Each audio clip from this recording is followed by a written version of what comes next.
when you first started working with Jay, and he was bringing you around to all the places, Hmm. what were some of the main things you got off of him, like that you learned from him, as far as business and interpersonal relationships with people that are kind of in the public eye? The way he felt comfortable around them. Uh, he wasn't intimidated by who they were, like where everyone now would ask me, God, what was it like when you were with Bob Hope? Did he? I said, he was a client. Mm-hmm. I didn't have time to think of really who they were. Yeah. Uh, uh, uh, what he taught me was give them the greatest haircut that you can give, and that will speak for you, and that will build you. Whereas you don't have give them the steak, don't give them the sizzle. You know, Yeah. give a good product. This way, they don't have anything to say except that person's good. I'm going back. I'm not going back because they had the great looking girls in the shop or manicures or this or that. They give the best haircut I've ever had in my life. It costs more, but it's worth it. And so that's what he instilled in me. He said, "You're good, and that's why I'm going to introduce you to these people, and you're gonna get paid for it." And he was like, he was kind of like fawning over me. I don't know if that's a word, but Yeah. he was doing that, and the people got a kick out of it because, okay, we were in the Sands Hotel in the steam room with the Rat Pack, Sammy Davis, and that was my first time in a steam room. I didn't know what a steam room was, and so Jay and I are standing there. Sammy says, "Look at they look like two couplings because we were both, slight and small." And then I think Joey Bishop or somebody asked me, a kid, or yeah, they said, "Kids, how do you like the steam room?" And I said, "Why is it so hot?" And they all started laughing. I've never been in a steam room, you know.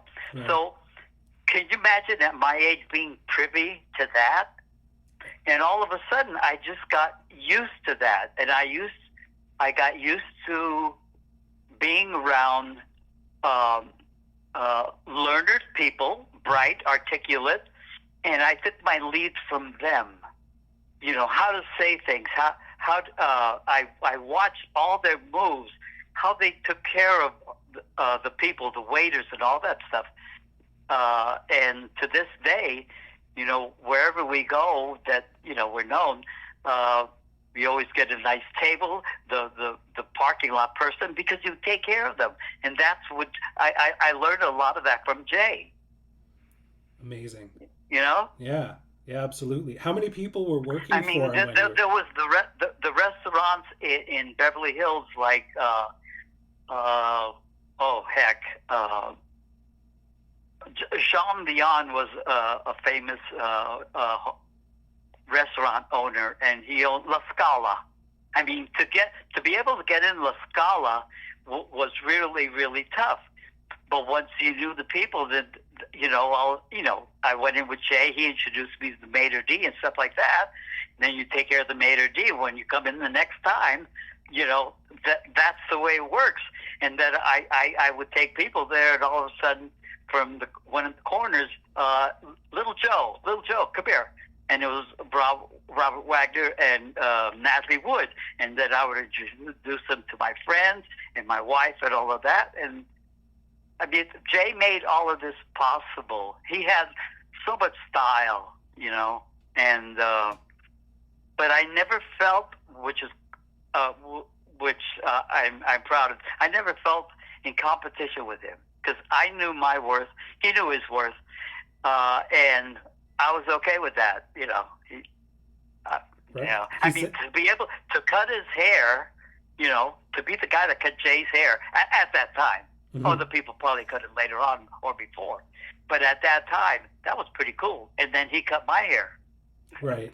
Yeah, and I mean, man, what a able to network like no one, hey? Yes, I mean, people like Del Webb, who owned the Yankees, and he also Del Webb. He passed away. He was the guy that built the first hotel in Las Vegas for the guy Bugsy Siegel. You know, I forgot the name of the hotel, but that was Del Webb. He gave me Del Webb. Wow. All of these people came into the shop. It was, you know, people just wanted to go there to see who the people were. Right. It was such a new thing. Yes. Yeah. And if you look back at any of the publicity back then, he got so much publicity. It was just unreal. And so there was so many people wanting to get in, so that's why he turned them over, which is a smart thing, to the people that, you know, he placed them where these well-known people. But he always, even the cream of the crop, he turned some of them over.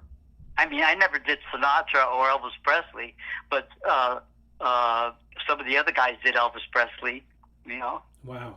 And so how many people were working for him at the time you were with him?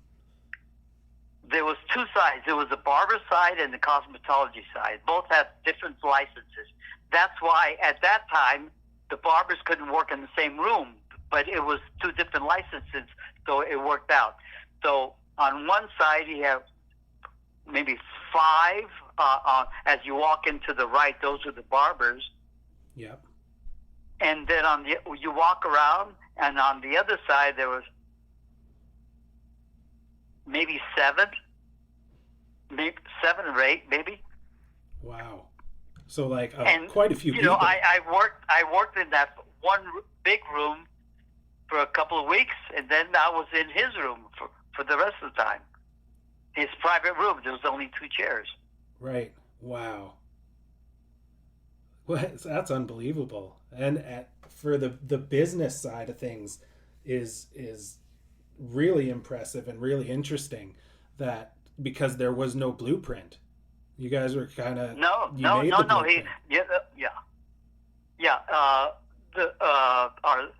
We had a contract that we signed for 3 years, 50%, 55, and then 60. You know, and then you got your tips. Right. So the first week I was there, I had a guarantee of $60. So I didn't make my whatever, and I got, you know, $60 after taxes. It was like 33 something, right? Right. Exactly a year. That was charging $6. Yeah. Exactly a year after that, I was making over 200. Wow. That was pretty good money back then. Oh yeah, yeah. When I left in '66, I was taking probably over $500 a week, which is a lot of money back then. Yeah, absolutely. Looking into this, I've had to check out how much money was worth then to now, and it's incredible. Yeah. That's a lot of money especially at the time for doing hair. And you know, he had he at one point he had 2 shifts, from 8 to 4, and then from 4 to 10 o'clock, something like that. So I worked 2 shifts.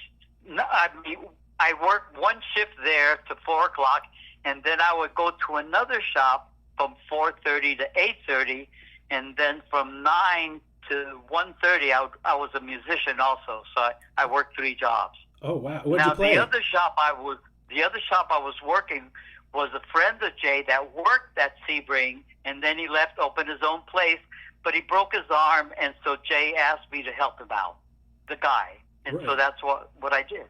Oh wow! So I was working as a night. I was a musician. I sang and played Latin drums with a Latin band.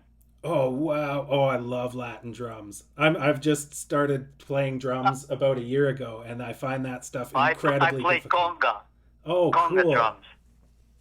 Yeah. Unreal. Have you ever heard of Tito Puente? Yeah, oh yeah. Well, I played opposite him. Oh wow! Him, Machito, Tito Rodriguez, Delia Cruz, all of those bands. Joe Cuba. all of them. This was back in the late 50s, early 60s. I was the youngest conga player around. Wow. And I recorded, and I wrote a song for a Streisand movie, a Latin song, and I did a lot of musicians also at that time. That's unbelievable. Holy moly. What a career, See, Joe. so, and then, working out with Bruce, Yeah. okay? Yeah. And then also an actor. I was on a lot of television shows, with Aaron Spelling, who died not too long ago. He had Beverly Hills 90210. Yep. Yep. Yeah, I was in a lot of those. I was in a series with Bob Urich. I was in a whole bunch of other stuff. Man. And all stemming from early on, from playing conga to getting into with Jay. Yep, I was in the musicians union when I was, I think, 17. Wow. And they took that pretty seriously there, the musicians union. Hey, they wouldn't just let anybody record anywhere or do anything like that. Oh yeah, correct, yeah. Yeah, so I was professional, I'm vested, so I get, my kind of a little money from musicians union, also from SAG. I'm vested there, and so I get residuals from that. Right. Man. And then my last thing is that I've been a minister for the last 8 years. That's another thing. My God, what's the point of having a candle if you can't burn it at both ends? Hey, just so much stuff. No. My son died about 8 years ago. He was alcohol and drugs. Oh, I'm so sorry. And as a result, I became a bereavement minister. Oh my! And so I still do that. So I've had a lot of parts in my life, and they all basically one thing is just the honesty and doing good work. And I've been married, going to be 62 years to the same woman. Wow. I'm so sorry about your son to hear about it. That's terrible. Oh, thank you very much. I appreciate that. Yeah. So he was only he's Anthony's age. That's why I see Anthony as a son. Right.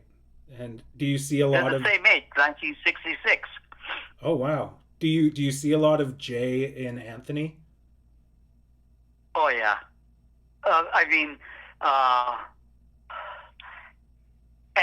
Anthony has a lot of talent. He's just very articulate.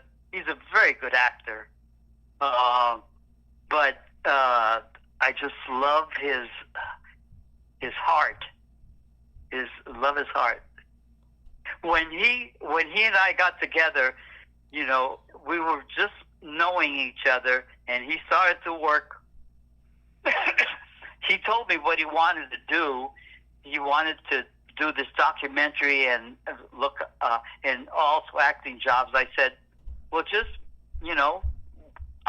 here's a chair at my shop. Work when you need to work, and then do your other thing when you want to do your other thing. His uncle did something for me, and I wanted to do something for Anthony. That's amazing. So, Yeah. No, I can completely understand. His uncle would be so proud of him. Jeez. Oh God. That's so nice to hear. And I'm sure you've told Anthony that, and I'm sure it means a lot to him. Yeah, and I think his parents know. I've talked to them. I'm older than them. Yeah, everybody says I still look young and all that stuff, but they know what I'm doing, and nothing has to be said. But I've always told them, Anthony is well taken care of here, and they said we know that. That's beautiful. That's amazing. And I mean, can you imagine? You know, Anthony's mom is Jay's sister, right. and when I met her for this first time, we both cried. Yeah. You Oh, know, I can't even imagine what a bond that would make. because I was there. I knew him. Obviously she knew him. But how many people could say that? I knew your brother, and I admired him. I loved him, and he did so many good things for me. Right. Very few people could say that about anybody, Absolutely. and still have a relationship after over 50 years. Man, and I can see where she would be very appreciative to have somebody that knows him on that level, and that would be very comforting, I'd imagine. I mean, you could hear the Anthony in his voice and in his heart, his passion. Right. That's you can hear Jay. Yeah, and the same thing when you hear my voice. It's I start off a little bit slow, and then it starts to build, and it just comes out like organized confusion. It's amazing. It's fascinating, and really just what a career. What a time to be around, what people to be around, and you yourself, the amount of stuff you've squeezed into the time that you've had is very admirable as well. And how you conduct yourself with the memory of Jay, and how you are with his family. It's amazing. I really appreciate chatting with you and getting to learn this stuff. This type of business that we're in with the hair and all that, you get burned out so quickly. And I mean, for me to manage to stay in business since I was 19, and I'm 81 now, and I'm still doing people, in house calls. And there's a movie called, or a television show called Homicide and House. Yep. Yep. Donnie Brasco. The writer of that is Paul Attanasio. I just cut his hair yesterday. He's way younger than me, but and so I do people like that. Unreal. That's amazing. And that you're still going strong and doing your thing. That's very admirable. I just wish I wish Jay was here to see, my success. Yeah. Although he did when I opened my shop, because I was one of the few guys that I told him I wanted to leave and I wanted to emulate him. He must have laughed, but he says okay, because I told him and I asked him if I could leave. I didn't just leave in the middle of the night like most of a lot of hairdressers do. Mm-hmm. I asked him, and so when I opened my shop, he came and he saw it, and then we still were close. He called me up. He said, "Hey, little Joe, I'm going to Europe. Can you take care of Steve for me, Steve McQueen?" I said, "Sure. Okay, of course." Right. Wow. Same thing with Paul. These are all first names: Paul, Steve, Hank. Henry Fonda is Hank. Yeah. Paul is Paul Newman. Man, just the names that would knock my parents over to hear that I'm talking about right now. Al Pacino for Injustice for All I did. Oh, wow. Richard Gere for Breathless. Bob Hope. Jimmy Stewart. Anthony Quinn. Daddy K. Unbelievable. Just what a roster. Crazy. Yeah. Well, you've given me a lot of stuff, and if it's okay with you, I'll take the main bits and turn it into a video that I can show, or if you'd rather, I'll transcribe it, whatever you're comfortable with, because you'd just in talking to you and the way you presented yourself, it's yours, okay? Oh, thank you so much. Thank you so much. And you do whatever, and if it could help you in any way, more power. I appreciate that so much, and it's been an absolute pleasure talking to you, Joe. Did you think it was going to be anything like this? No, I didn't, I didn't know what it was going to be like. I was just hoping I wasn't going to bug you or screw it up or anything. Oh no, no, you could hear in my voice. I know who I am. I know what I've accomplished, and I'm comfortable with uh, where I'm at today. That And so, when someone wants that takes the time to make a call and say they want to talk to me, I talk to them. There are a lot of people, that kind of use you, but this doesn't. I don't feel this. Well, I'm glad because I'm hoping that it doesn't come across that way because that's not my intention at all. It's like I said earlier, it's one of those things that just kind of just happened and kept happening, and now I feel like I'm trying to do something right with it, before I move on to whatever else wherever else life takes me, which, as you know, is just could be anywhere. It's quite the adventure, isn't it? It is. It is. See, this happens with a lot of people that find me, Yeah. especially like through Bruce Lee, because Hmm. I was there early on. There were people there before me, but then I was there at a period where that's when it was just about to happen, Yeah. and I knew him on a whole other level, the level of Joe. How did you start your own business, and where'd you get the money? Where'd you get the loan? How did you do this? And how'd you get customers? And how do you feel about this? Your philosophy on this, and family. That was my relationship with him, and people have found me and interviewed me for that, not because of the fighting. Oh, can you do this? Can you do that? Yeah. I don't even talk about that Right. with some of these people because it's a way of life. Do they say, well, you still do the arts and you still do this? It's a way of life. It's how you conduct yourself. It's how you treat other people, how you feel about yourself and other people, and your dignity and your inner strength. That's what it's about. Right. Man, it's inspiring. It's those are profound things that sometimes seem simple but seem to elude a lot of people. Well, Well, if you're in Los Angeles, it'd be nice to meet you. absolutely. If I am ever in Los Angeles, you bet your boots you'll be hearing from me. Oh yeah, come in for a haircut. You I know, the haircut is just it's I give a good haircut, but it'll be the conversation. Right. That's the connection part of it is Yes, something that means something to you. And that shows. It shines yes, through when you talk about it. Your passion for all this stuff is why you are where you are.